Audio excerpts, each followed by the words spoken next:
Consistency in real estate is a huge topic that we're always covering. And what I want to talk about today is what consistency actually looks like, and more importantly, what happens when you are not consistent with your real estate business. Hi, I'm Angie Gerber, and if you're new to my channel, welcome, and if you're back, well, welcome back. I'm a real estate coach, and my passion is helping agents get from where they are to where they want to be in a fraction of the time it would take them to do it alone. And in my case, I've spent a lot of money as well on splits and coaching and lessons learned the hard way. So I condense that and get that to agents in months. Now, as far as consistency goes, I want you to think about, and I'm sure you've heard that what you do today will show up in your real estate business about 60 to 90 days from now. And that is the cycle. So as you're waking up every morning, I want you to be thinking of how you're going to go about finding new business today. Meaning, who are you going to talk to that doesn't already know you, like you, and trust you? So you're going to be feeding your database, which I call data bank because there's money sitting in there. So let me back up as well. I have a direct story that happened to me that will show you exactly what consistency does for your business, and when you're not consistent, what happens very quickly. So I was on a real estate team at the beginning of my career, and we did a 90 listings in 90-day challenge. So from October to about the end of January, because we accounted for the holidays, so we extended it a little bit, we did a challenge where we doubled, if not tripled down on our lead gen. So think about this. When most agents are taking their foot off the gas and gliding through the end of the year, maybe they've already made their goals, they want to go vacation, or they want to spend the holidays with their family, all good reasons and all good things, but we did double down. So we, from October to end of January, every morning we're in the office calling and prospecting. And we added Tuesday and Thursday nights and Saturday mornings. And the results were amazing, as you can imagine. There was only 4 of us doing this. And we took 46 listings, and that following spring in February and March, I had 13 buyers that I was helping because I was the buyer's agent on the team. Wow, right? I mean, I think that's pretty phenomenal for 4 agents to do that in that amount of time when it's supposed to be slow, especially here in Minnesota over the weekend. We proved that theory wrong. And here's what the results were. So fast forward to June of that year, we had 30 closing as a team of 4 agents. 30 closings in June. 8 of them were mine. Phenomenal results, right? Absolutely. Pat ourselves on the back. We did an amazing job. And what you didn't see, or most people didn't see, I should say, at that time, was that I was running around crazy, just servicing these buyers because I had these buyers. So I have to take care of my business, right? I owe them fiduciary duties. I have to work and show up for them. And that's what I did. And my lead gen and prospecting time went by the wayside. So I just worked my buyers. I worked my buyers like a dog. I had a 2-year-old, a 5-year-old, and a 9-year-old at home that I didn't see for months because I was working from the beginning of the day to the end of the day, scheduling showings, doing follow-up, writing offers, negotiating, inspections, all the things, showings, I mean, it all. You can imagine working 13 buyers. 3 on Saturday, 2 on Sunday, maybe 3 on Sunday. It was crazy town. And I loved it, and yet I hated it, to be quite honest, all at the same time because I was so busy. I was successful, and yet I was unhealthy. I was running around. I had no balance, and I didn't know what to do but just put the pedal to the metal and get it all done. And that's what I did. And looking back, yes, I had 8 closings in June. However, in July, I think I had 2 or 3. In August, none. September, 1. And October, 1. Now, my goal was 4 transactions a month, and I didn't meet my goal. And not only did I not meet my goal, my health suffered, my family life suffered, my just like schedule and my decision making, my showing up for my business suffered. Everything suffered. Looking back and connecting the dots, being able to look back. So I just want to share that story so that you can see that letting your prospecting go will affect your business 60 and 90 days from now. So think about that every time you get up and you think, oh, I was up late with the kids, or it's a beautiful day, I'm going to go boating, or I'll do it later, or I'll skip it for today. Just know that that will show up in your business. It is very important that every day, or at least 4 days a week at a minimum, you are prospecting and adding people that will know you, like you, and eventually use you to sell, buy, or invest in real estate. And the way you do that, I want you to think about that too, because what I came to realize when I left my team and I went to run a mentorship program at a different brokerage, the woman I partnered with had looked at my business, because I built my business through cold calling, door knocking, open houses, calling for sale by owners, just listed, just sold, expired, canceled, and I became a script master and objection handler. So I was very good at it. Started horribly, shaking, sweating, hating it, but through repetition, anything's possible. And so what I learned is when I told her all that, she looked at me and she's like, oh my God. She's like, I would never cold call. You couldn't pay me enough money to cold call. That makes me want to throw up. And I'm like, oh, wow. That's the world I came from. I didn't know any different. I came right out of a 13-year career into real estate, and that's what I did. And that's how I found my success.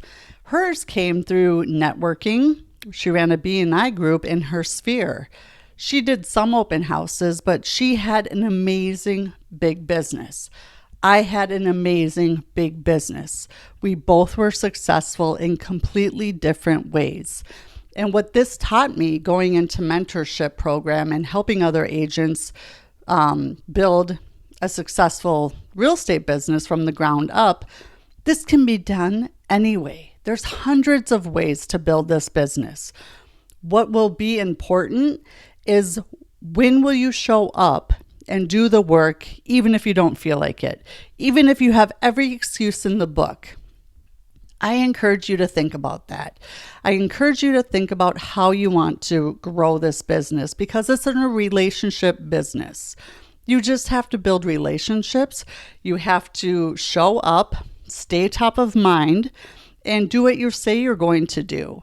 And be in their world, come from contribution, whether that's social media, whether that's calling them, texting them, writing a letter, writing a card. There are so many different ways to stay top of mind and to add people to your data bank. So think about how you want to do this.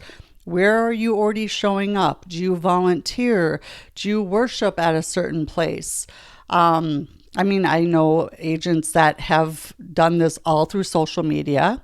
I knew agents who do huge open houses and market all around that. I know agents and teams that just run client appreciation events, and they do that 3 times a year. And when they're done with one, they start the next. And it's just a rotating schedule like that. I know a woman on the East Coast, she's known as the turkey lady. So for every referral that someone gives her throughout the year, regardless of where it goes, she gives them a turkey around the holidays. The news even covers it. There are so many possibilities. So what I want you to think of is, what are your 2 to 3 pillars? Meaning, is it open house? Is it social media? Is it cold calling? Is it door knocking? Is it networking, going to events? What do you want to do? And how do you want to grow your business? And then with each of those pillars, you dive deep. You make sure it matches your calendar, that it's on your calendar, that you're showing up and doing what you say you're going to do, because that is the difference. That is the difference between the agents that make it and the agents that don't. Truly, it's just showing up and doing the work regardless of how you feel. Amateurs will let every reason and every excuse stop them. True entrepreneurs show up and do the work regardless of how they feel, regardless of the excuses, regardless of what's happening in their life, with obviously the exceptions of extreme situations. But here's what I want you to think about. Something comes up and you miss a day of prospecting. Don't let it go more than a day. And if you can, don't delete it, simply move it. So instead of 2 hours tomorrow, you're going to do 4 hours, even if you have to do a couple hours in the afternoon. But you're going to figure it out and you're going to grow this business. And the more you double down or triple down in the beginning, the more freedom you can have later on in your business. Meaning, after you have a couple hundred transactions behind you, you can just be digging in and leveraging your past clients. You can be checking in with them and, getting the referrals and getting them coming back around, or their relatives or their kids or their brothers or their coworkers. And if you just stay top of mind, come from contribution, which I have a whole system built around that I can help you with. Really, it's amazing. I've done it. And if I can do it, you can do it if you're willing to do the work. Because I want to say, if I can do it, I used to say anyone can do it. And that's not true. The reason why I did it is because I showed up and I was so uncomfortable. And I now know that's where the growth happens. So you have to get comfortable being uncomfortable and working through it, and just knowing that it might be awful at first. You might be awful at first. I know I was. But through the repetition and showing up over and over and over again, it works. And I did it. And I'm saying, if I can do it, anyone can do it that gives it the right go. And that's showing up and doing it regardless of how you feel. So to recap this video, truly find the ways you want to build relationships. Find the ways you want to build this business, because consistency is key. And when you aren't consistent and you let the excuses and the reasons and the things that come up, because life will come up, stop you, it will reflect in your business, 30, 60, 90 days from now. And I know that because I lived it and I've watched many agents do it as well. So find the ways you want to show up. Where are you going to show up? How are you going to show up? Some people don't like phone calls, so they just text. Some people only do DMs. Some people write 5 cards a week, 1 card a day, and it has completely changed their business. I feel like as agents, we sometimes overcomplicate this. Maybe you're listening to too many people, or watching over here, or trying this, or you're doing 17 different things and none of them are working. Well, again, I would tell you and I would advise you to pick 2 to 3 pillars and go deep in those. Schedule those out on your calendar. You should have 5 steps under each of them of what action you're going to take and when. And then hold yourself accountable. And if you don't have an accountability partner, find one. I have tons of free resources. I have a daily call you can jump on. There's so many ways that you can do this business. And if you have found value from this, or if you see yourself in some of what I've been talking about, I'll put my link below for a free discovery call. You answer a couple questions, we'll jump on a call, and I'll see if I can help you and if we're a match. I'm not a match for everyone. I'm for the agent that wants to dig in and do the work and have some accountability around it and watch their business blow up. I'm not for the agents that are looking for the easy button or for me to do their push-ups for them, because I can't. You do have to show up and do the work. And the good news is you don't, and you should not have to do it alone. And that's where I come in. So again, Angie Gerber, I appreciate you coming and watching this video today. And I look forward to seeing you in the next one.